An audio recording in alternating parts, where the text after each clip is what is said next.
안녕하세요. 카카오페이 데브옵스 팀에서 K8S CI/CD 구축 및 개발을 담당하고 있는 시아 최지연입니다.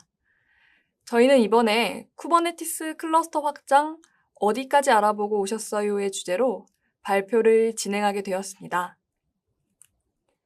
카카오페이는 현재 800여 개가 넘는 마이크로 서비스를 쿠버네티스에서 운영하고 있는데요. 이 800여 개가 넘는 서비스를 안정적으로 운영하기 위해서는 잠재적으로 장애가 발생할 수 있는 환경을 미리 예방하고 안정적인 아키텍처를 구축해야 합니다. 갑자기 영어 문장들이 튀어나와서 당황하셨죠? 쿠버네티스를 운영하면서 겪었던 장애 상황을 정리해 놓은 사이트가 있는데요. 그 사이트의 일부를 발췌해 온 내용이에요. 살짝 보기만 해도 굉장히 골치 아파 보이죠? 쿠버네티스를 운영하면서 우리를 괴롭게 하는 이토록 많은 잠재 위험 요소들이 있는데요. 저희 카카오페이를 이용하는 모든 고객분들이라면 지갑뿐만 아니라 장애에 대한 근심도 모두 내려놓고 금융할 수 있어야 합니다. 그래서 저희는 99.999% 가용성을 목표로 하는 쿠버네티스 아키텍처를 구축하게 되었는데요. 가용성을 높이기 위한 여러 가지 방법들이 있을 텐데 저희는 그 중에 단일 장애점을 없애는 것을 가장 첫 번째 목표로 삼았습니다. 과거에 저희가 운영하고 있었던 쿠버네티스 아키텍처는 이처럼 단일 클러스터로 구성되어 있었고 하나의 커다란 클러스터 위에 각종 여러 서비스들이 올라가 있는 형태였습니다. 하지만 이런 구성은 자칫하면 큰 장애를 유발시킬 수 있는 형태인데요. 저희는 단일 장애점 해결을 위해 멀티 쿠버네티스 클러스터 형태로 아키텍처를 재구성했습니다. 현재는 IDC마다 각각의 클러스터가 구성되어 있는 상태인데요. 클러스터별로 VIP 설정을 갖고 있고 트래픽이 들어오면 각각의 클러스터로 분산시켜주는 구조입니다. 이제 만약 클러스터에 연결된 VIP가 잘못되거나 극단적으로 재난 상황이 발생해서 하나의 IDC 전체가 정전이 되더라도 또 다른 클러스터로 문제없이 서비스를 운영할 수 있는 환경을 갖추게 되었습니다. 하지만 저희는 쿠버네티스를 멀티 클러스터로 운영하면서 두 가지 고민이 생기게 되는데요. 첫 번째로 멀티 클러스터로 구성이 변경되면서 관리 포인트가 그만큼 증가하게 되었다는 점입니다. 두 번째로 개발자 입장에서도 여러 클러스터에 배포된 서비스의 상태를 확인해야 하는 이슈가 생겼는데요. 저희는 단일 클러스터를 운영했을 때와 동일한 사용자 경험을 유지하면서 멀티 클러스터를 운영할 수 있는 방법에 대해 고민하기 시작했습니다. 이 두 가지 주제 중에 저는 멀티 클러스터를 운영하면서 저희 팀에서 어떤 고민들을 했는지, 그리고 이 고민들을 해결해 나간 과정들에 대해 이야기해 드리겠습니다. 클러스터를 운영하는 관점에서 저희는 세 가지 고민을 갖게 되는데요. 첫 번째로 급격히 늘어나는 노드의 관리를 좀 더 효율적으로 해보자는 고민이었고요. 두 번째로 배포되는 서비스의 리소스에 대한 관리, 마지막으로 여러 클러스터로 서비스를 배포해야 하는데 어떤 전략을 취해야 좋을지에 대한 고민이었습니다. 우선 첫 번째 고민으로 돌아가서 저희는 급격하게 늘어나는 노드 관리를 위해 엔싱크라는 노드 관리 시스템을 개발하게 되는데요. 저희 카카오페이는 노드 셀렉터와 노드 테인트 기능을 활용해서 팟을 스케줄링합니다. 그래서 노드가 늘어날 때마다 노드 라벨링과 테인트 관리가 필수로 진행되어야 하는 상황이었어요. 또 노드의 개수가 급증하면서 수동으로 작업하게 되면 라벨링이나 테인트가 누락되는 경우도 종종 발생하는 문제가 있었습니다. 그래서 이를 해결하기 위해 저희는 엔싱크라는 노드 관리 시스템을 개발하게 됩니다. 엔싱크 아키텍처는 화면에 보시는 것과 같이 엔싱크 컨피그 레포, 그리고 실제로 로직이 담겨 있는 엔싱크로 구성이 되어 있는데요. 먼저 엔싱크 컨피그 레포에서는 각종 설정 파일들을 관리하게 됩니다. 이 설정 파일들은 뒤에서 자세히 설명해 드리도록 할게요. ensync config repo의 설정 파일들을 이용해서 엔싱크가 주기적으로 모든 쿠버네티스의 노드를 스캔하게 되는데요. 만약 신규 노드가 발견되면 ensync config repo에 적용된 설정에 따라 라벨링이나 테인트를 적용하게 됩니다. 앞서 간략히 언급했던 ensync config repo에서는 세 가지 파일을 관리하게 되는데요. 첫 번째로 hosts.yaml 파일에 관리되어야 하는 노드 그룹의 호스트명을 작성해 줍니다. 밸류로는 정규 표현식도 사용 가능합니다. 다음으로 config.yaml 파일에 노드에 적용할 라벨이나 테인트 값을 작성합니다. 올 하위의 값이 추가될 경우 전체 노드 그룹에 대해 적용이 되고 특정 노드만 다른 값을 갖도록 적용하려면 해당되는 호스트 네임의 키 값으로 정의해 주어야 하는데요. 만약 전체 설정과 같은 키 값이 포함될 경우 특정 노드에 추가된 설정이 우선순위가 더 높게 적용됩니다. 마지막으로 cluster.yaml 파일입니다. cluster.yaml에는 쿠버네티스 클러스터 정보를 입력받는데요. 이 파일을 토대로 앞서 설정한 설정 파일들이 어느 클러스터에 적용되어야 할지 확인합니다. 이 모든 설정이 끝나면 앞서 아키텍처 부분에서 언급드렸던 흐름대로 엔싱크가 동작하게 됩니다. 엔싱크가 신규 노드를 발견하게 되면 어떤 노드에 대해 어떤 라벨링을 추가할 것인지 GitHub으로 플리캐스트를 날리게 되는데요. 이 플리캐스트를 저희 데브옵스 팀 인원 중 한 명이 승인하면 라벨링이 적용됩니다. 다음으로 서비스 리소스 관리에 대한 고민인데요. 저희는 서비스 리소스를 관리하기 위해 리소스 핸들러라는 시스템을 개발하게 됩니다. 우선 저희는 급격히 증가하는 서비스의 리소스를 어떻게 하면 잘 모니터링하고 통제할 수 있을지 고민하게 되었고요. 또 개발자의 입장에서도 배포된 서비스의 리소스를 직접 컨트롤하고 싶어하는 요구사항이 있었는데요. 저희는 이런 니즈를 반영해서 개발자들에게 많은 권한을 주려 했지만 자칫하면 휴먼 에러가 빈번해질 것 같다는 부담감이 생겼습니다. 그래서 이 모든 것들을 반영할 수 있는 리소스 핸들러라는 시스템을 개발하게 되는데요.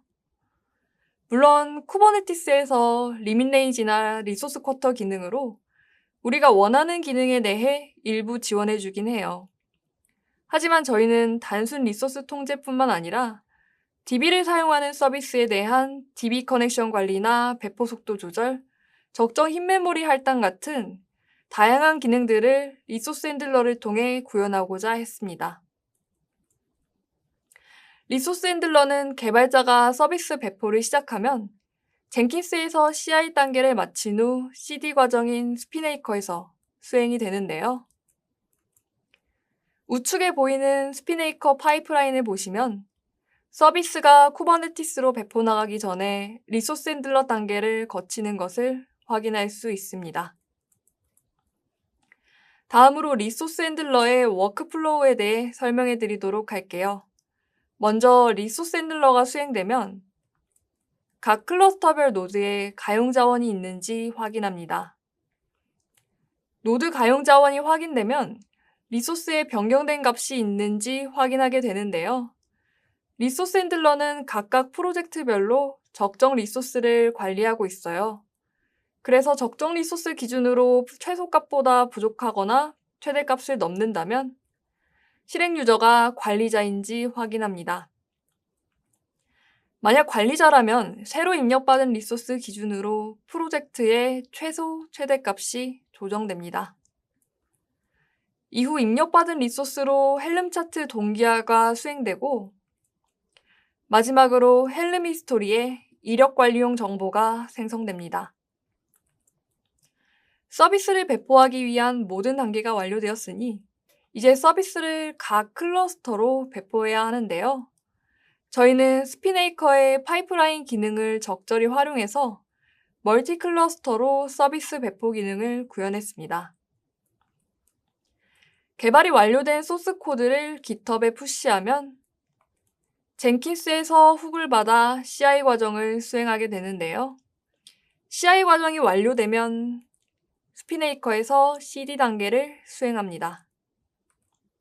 스피네이커에서는 각 쿠버네티스 클러스터로 서비스 배포를 진행하게 되는데요. 저희는 스피네이커의 파이프라인 병렬 처리 기능을 이용해서 같은 도커 이미지를 여러 클러스터에 동시 배포하는 전략을 취했습니다. 이 방법을 통해서 여러 클러스터로 서비스가 배포되기까지 걸리는 시간을 매우 절약할 수 있게 되었습니다. 이로써 저희 카카오페이 데브옵스 팀은 멀티 클러스터 구성 시 운영 관점에서 겪었던 고민들을 모두 해결할 수 있었습니다.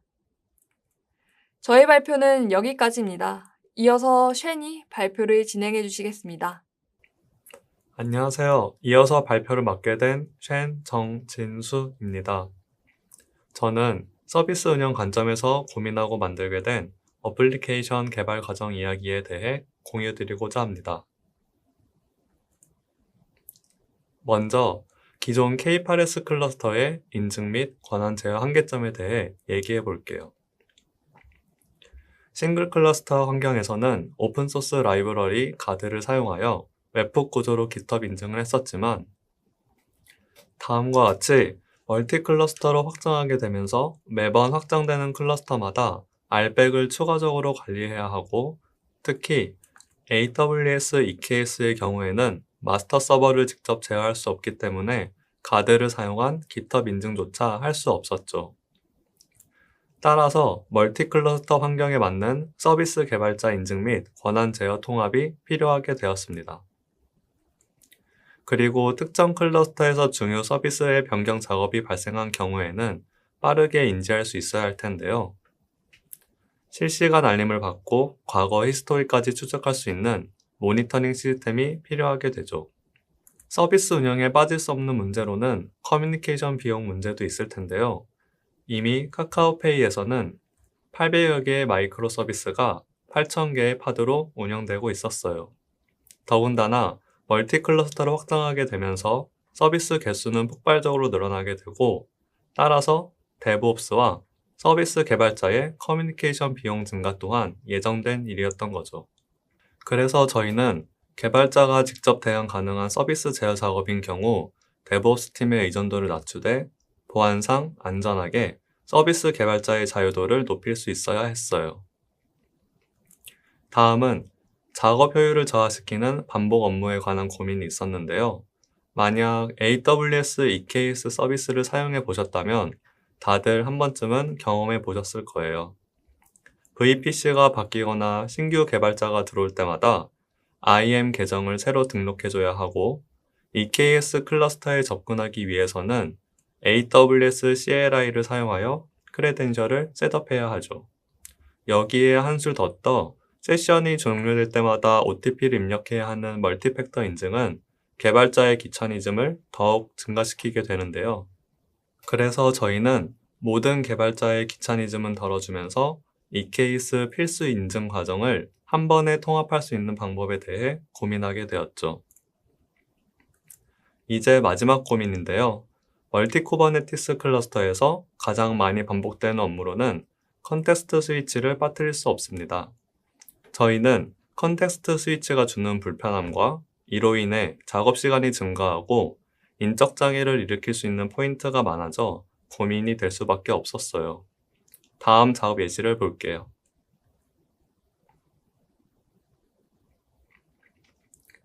동영상에서는 오픈소스 쿠베시티X를 사용해 컨텍스트 스위치 과정을 보여주고 있는데요. 온프레미스 클러스터와 EKS 클러스터를 오가며 각각 다른 클러스터에 떠있는 호크아이라는 동일한 서비스의 디플로이먼트를 수정합니다. 이를 위해 개발자는 오른편에 보이시는 것처럼 총 6번의 커맨드를 입력하였고 이는 클러스터가 늘어남에 따라 2배씩 증가하게 되죠. 따라서 컨텍스트 스위치로 인해 반복되는 과정을 제거하고 장애 포인트는 최소화할 수 없을까라는 고민을 하게 된 거죠. 서비스 운영 관점에서 고민한 내용을 다시 한번 정리하자면 인증 및 권한 제어, 실시간 추적 시스템, 그리고 커뮤니케이션 비용 절감, EKS 인증 통합, 마지막으로 컨텍스트 스위치로 인한 장애 요소 제거. 이와 같이 다양한 고민을 시작으로 저희 데브옵스 팀에서는 한 번에 해결할 수 있는 방법은 없을까? 라는 질문을 던졌고, 그렇게 해서 개발하게 된 서비스가 바로 헬라 K8s API 프록시 프로젝트입니다. 먼저 헬라의 아키텍처를 보면 다음과 같은데요. 앞서 많은 고민들에 비해 생각보다 심플하죠? 하나씩 살펴보면 첫 번째로는 헬라를 사용하기 위한 쿠베 컴피그 설정 과정이 있고, 다음은 GitHub 인증 및 권한 제어 과정이 있습니다. 그리고 실제 K8s API를 프록시하는 과정과 마지막으로는 감사 로그를 이용한 실시간 모니터링 시스템이 있죠. 자, 이제 각 요소를 코드 베이스로 보다 자세히 살펴보겠습니다. 첫 번째는 헬라를 사용하기 위한 초기 세팅 단계인데요. 먼저 푸라는 개발자는 GitHub으로부터 발급받은 토큰을 가지고 헬라에게 요청하면 쿠버네티스 A와 헬라 쿠버네티스 B와 같이 멀티 클러스터 정보를 담은 쿠베 컴피그 파일을 받을 수 있어요. 이제 개발자는 헬라에게 쿠베CTL 요청을 날려볼 텐데요. 헬라는 개발자가 정상적인 유저인지 확인하기 위해 K8s API 요청 헤더에 담긴 authentication bear 토큰 값을 확인하죠. 그리고 해당 토큰 값을 기준으로 GitHub 클라이언트에서는 static token source라는 함수로 셋업을 하고 다음과 같이 GitHub organization에 등록된 멤버 정보를 조회하게 되는데요. 만약 유저가 GitHub 팀에 등록된 멤버라면 인증에 성공하게 되고 아닌 경우에는 실패하게 되죠. 이렇게 첫 관문으로 인증을 통과하면 이제 접근 권한 제어를 확인해 볼 차례인데 헬라는 헬라 롤 베이스드 액세스 컨트롤이라는 설정을 갖고 있어요.